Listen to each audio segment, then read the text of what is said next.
Hello students, our next topic is teeth. So teeth is a very important topic for the board exams as well as other exams. Teeth का another name है dents. It present in both the jaws as semicircular arches. Teeth कहाँ पाए जाते हैं? Both the jaws, दोनों जबड़ों में। और इसकी पोजीशंस कैसी होती, शेप कैसी होती है? As semi circular arches.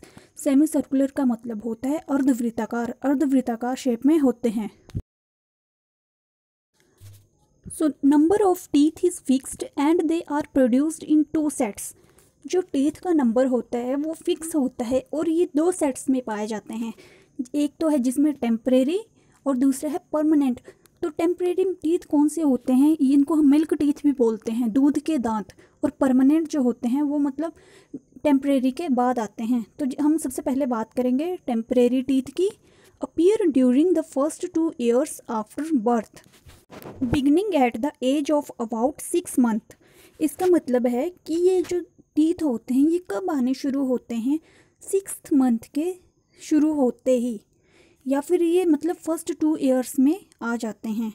They are shed after some time, but ये कुछ समय के बाद टूट जाते हैं। And replaced by permanent teeth between 6 to 12 years। और ये 6 से 12 साल के बीच इसकी जगह परमानेंट टीथ आ जाते हैं। इसके बाद डेंटल फार्मूले की बात करेंगे। तो डेंटल फार्मूला टेम्परेरी के लिए अलग आएगा और परमानेंट के लिए अलग। तो इसमें बेसिक डिफरेंस क्या आएगा कि टेम्परेरी सेट में प्रीमोलर्स एब्सेंट होंगे और परमानेंट में प्रीमोलर्स भी होंगे।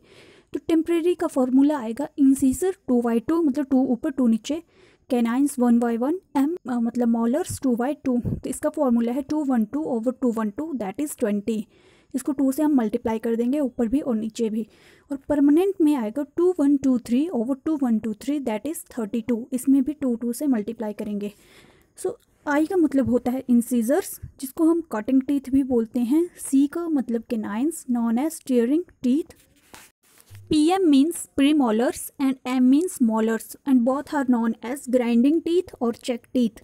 इसके बाद हम बात करेंगे टूथ के स्ट्रक्चर्स की। It consist of 3 regions that is crown, neck and root. इसमें 3 पार्ट आएंगे, क्राउन, नेक और root.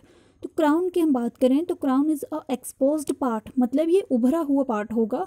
And it is covered by a shining material known as enamel. तो इसमें एक शाइनिंग मटेरियल होगा जिसको हम इनेमल बोलते हैं। Enamel is the hardest substance in the body. ये बॉडी में सबसे सख्त पार्ट होता है। And it is rich in calcium. इसमें सबसे ज़्यादा कैल्शियम पाया जाता है। सो इनेमल जो है वो एक बहुत ही इंपॉर्टेंट वर्ड है और इम्पोर्टेंट टॉपिक है।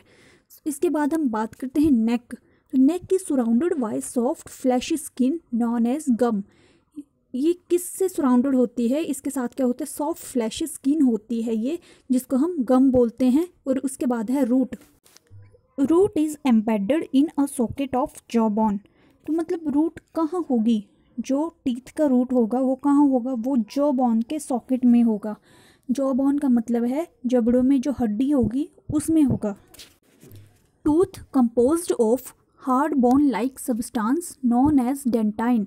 सो टूथ में क्या होगा? हार्ड स्ट्रक्चर होगा, बोन की तरह सब्सटेंस होगा जिसको हम डेंटाइन बोलेंगे। And it encloses the pulp cavity. So इस तरह से आप ये डायग्राम देख सकते हैं।